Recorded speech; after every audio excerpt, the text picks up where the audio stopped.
और ये आपने बात की सीरिया में जो आया इनकलाब, ये क्या हुआ? ऐसे ही HTS दमिश्क में दाखिल हुए, इजराइल शाम में दाखिल हो गया।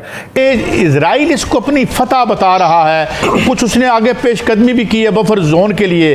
तो क्या सब आप ईरान को सेटबैक हुआ? मुसलमानों के लिए जो सबसे गद्दार तरीन इंसान है वो रजब तैयब एर्दोगान है।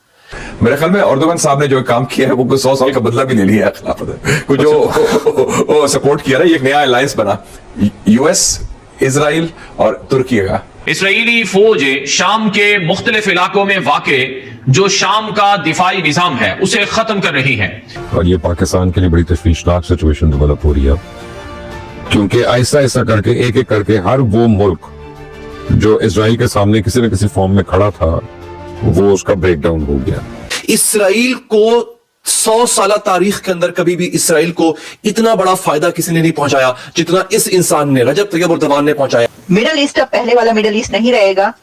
और ये जो बात कही जाती थी कि ग्रेटर इजराइल का एक ख्वाब है जो ख्वाब ही रहेगा, तो मुसलमान अब ये देख रहे हैं। मुसलमानों ये जान लो कि ग्रेटर इजराइल का ख्वाब सिर्फ ख्वाब नहीं रहा बल्कि ये पूरा होने जा रहा है। आपको पता है इस वक्त हो क्या रहा है? शाम के अंदर इस वक्त इसराइल घुस चुका हुआ है। दमिश्क से, जो कि दारुल हुकूमत है शाम का, दमिश्क से इसराइली फौज, इसराइली टैंक सिर्फ 19 किलोमीटर दूर रह गए। कम से कम हमारी लाइफ टाइम में तो कोई इस्तेकाम अमन नहीं आने लगा।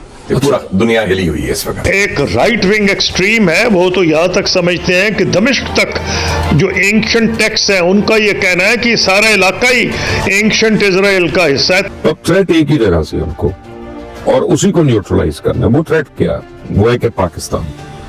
दुनिया में जितने भी इस्लामी ममालिक हैं उसमें सिर्फ पाकिस्तान है जो एक एटॉमिक पावर है, और पाकिस्तान है जिसके पास अपनी मिसाइल टेक्नोलॉजी है। यानी जो इजराइल को किसी भी स्टेज पे अगर कभी किसी से थ्रेट हो सकती है तो वो पाकिस्तान से है। ये जो जुलानी है, ये जो बागियों का लीडर था, ये लड़ क्यों नहीं रहा? ये मज़ाहमत क्यों नहीं कर रहा? हम इतने ज्यादा हम खुदा न खास्ता डिवाइड पैदा कर रहे हैं। Pakistan is entering a phase कि सीरिया और अफगानिस्तान के बाद मुझे तो डर ये लग गया कहीं खुदा न खास्ता हमारी बारी ना आ जाए। को बताया था, बहुत पहले बताया था कि मुसलमानों के लिए जो सबसे गद्दार तरीन इंसान है वो रजब तैयब एर्दोगान है। इसराइल को 100 साल तारीख के अंदर कभी भी इसराइल को इतना बड़ा फायदा किसी ने नहीं पहुंचाया जितना इस इंसान ने, रजब तैयब एर्दोगान ने पहुंचाया। आपको पता है इस वक्त हो क्या रहा है? शाम के अंदर इस वक्त इसराइल घुस चुका हुआ है।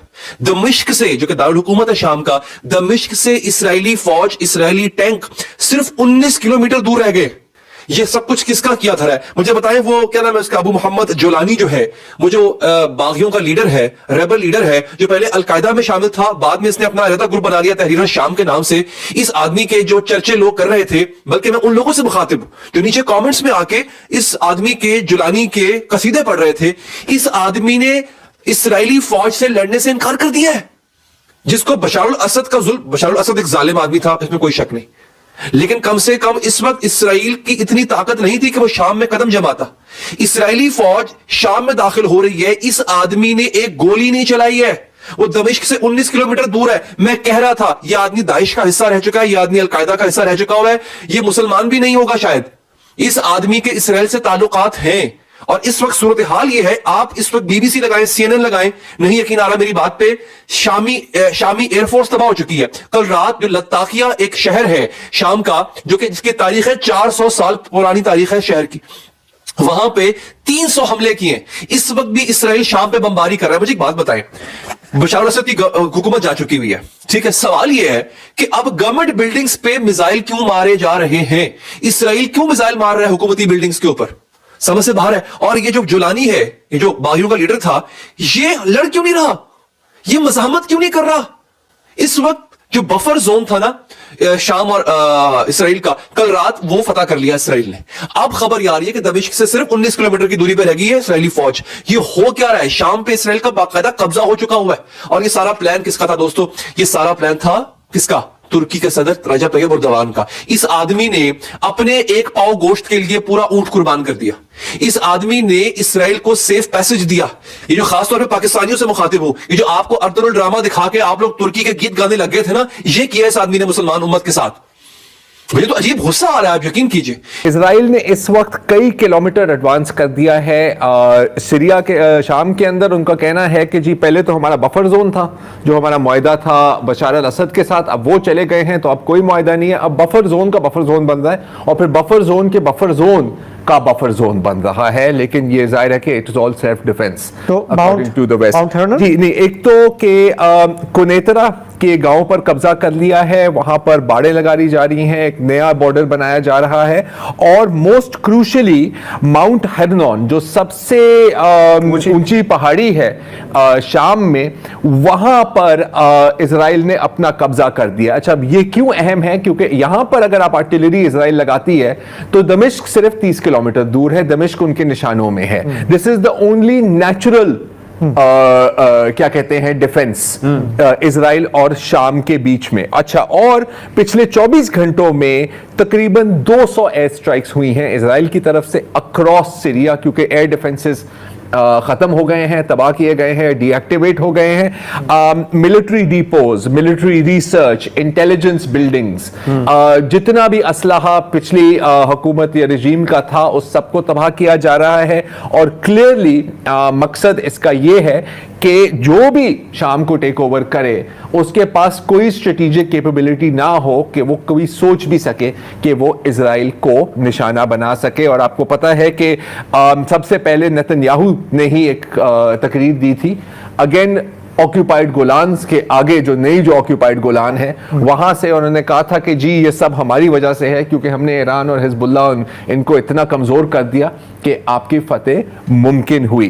तो 3 ममालिक जो है वो तो अब दुनिया में तकसीम होने लगे हैं और उनको टूटने लगे हैं अगले 1 साल के अंदर। ये मेरा अपना तजिया, इससे आप इख्तलाफ भी कर सकते हैं। नंबर 1 पे सीरिया, हम देखेंगे कि मुख्तलिफ ममालिक जो है इसके मुख्तलिफ इलाकों पे कब्जा करेंगे और ये थोड़ा सा रह जाएगा एंड में।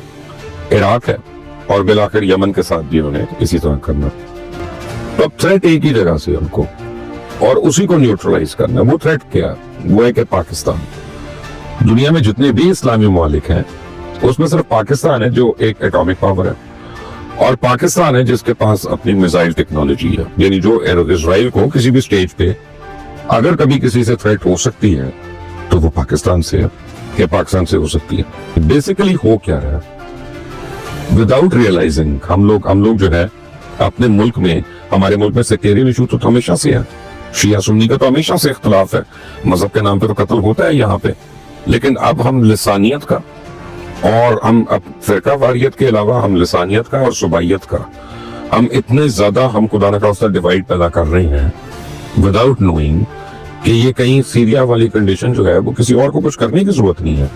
वहां पर तो पता नहीं उनका कितने 10 साल 15 साल में कितना ज्यादा पैसा लगा, यहाँ पे तो वो उतना पैसा भी नहीं लगना था, क्योंकि हम ऑलरेडी हमारे टेम्पर्स जो है वो फ्लाई कर रहे हैं और हम आग लगी हुई है हर तरफ।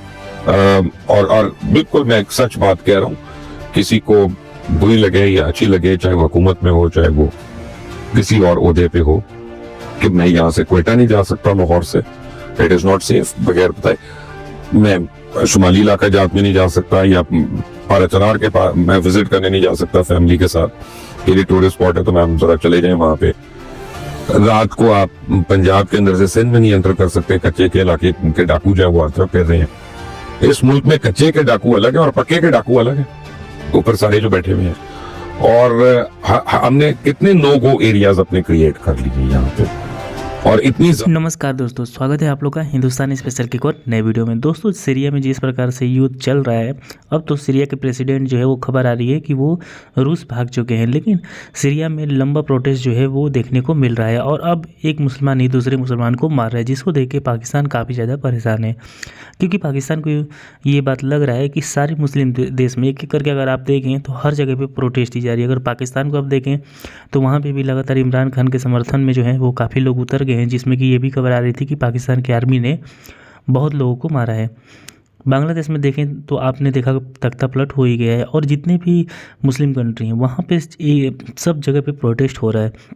और अब पाकिस्तान को डर है कि कहीं हमारे यहाँ सिविल वार न स्टार्ट हो जाए, ये देख के कि हर जगह पे तो जनता जब बाहर निकलती है तो वो जो गवर्नमेंट है उसको उखाड़ फेंकती है। और इसीलिए पाकिस्तान की मीडिया भी इस पे काफ़ी ज़्यादा परेशान है। और पाकिस्तान की मीडिया जो है वो एक मुस्लिम दुनिया जो है वो दूसरे मुस्लिम दुनिया को बोल रही है कि इसकी वजह से हुआ। आपने देखा होगा कि अर्दोगान जो है उनके बारे में काफ़ी बातें हो रही, क्योंकि पहले तो पाकिस्तान जो है अर्दोगान को लेकर काफ़ी बातें करता था क्योंकि वो कश्मीर पर पाकिस्तान का समर्थन करता था। लेकिन अब अर्दोगान जो है वो कश्मीर से तो पीछे हट ही गया है, साथ ही साथ जो कुछ सीरिया में हो रहा है उसका हाथ जो है उसमें अर्दोगान का है। और इस पर भी पाकिस्तानी मीडिया काफ़ी बातें कर रही थी। तो दोस्तों बस आज के वीडियो में इतना ही।